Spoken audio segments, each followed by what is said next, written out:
ko may shortcut yun dito sa ano eh. May konti. Ano ba naman cancel daw?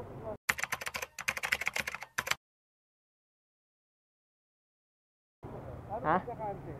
Parang nag-double book na ano, double kaming pick up. Double silang pick up. Nasaan yung booking niya? Na ano ba? Dito yung kanina eh, oh. Ayan oh. Pag nawala na yan, wala na yan. Pag nawala. Ayun yung Yan, sino ba yan? Bakit? sa pinakuha ko, dapat dito mo dito. What? Ano yan, tawag dito, Paps? Wala sa'yo, ano yan, yung booking mo?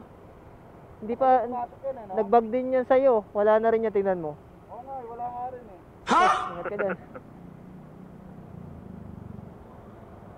Nagsisearching siya, tapos biglang may pumasok, nag-text siya na on. Nangyari na rin kasi sa akin yan.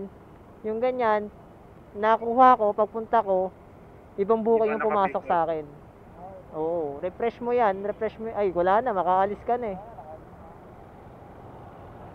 Sige, sige.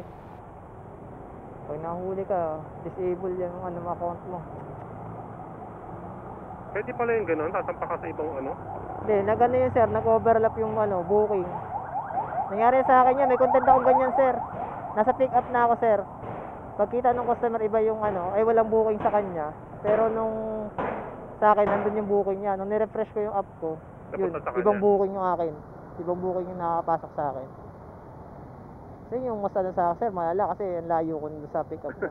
Ito malala to. Wala siyang booking, tumatakbo siya. Kaya nga eh. Para naging habal.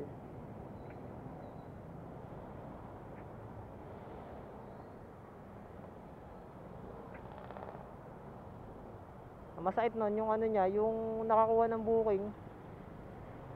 Baka papunta na, di man lang tapos biglang kinancel.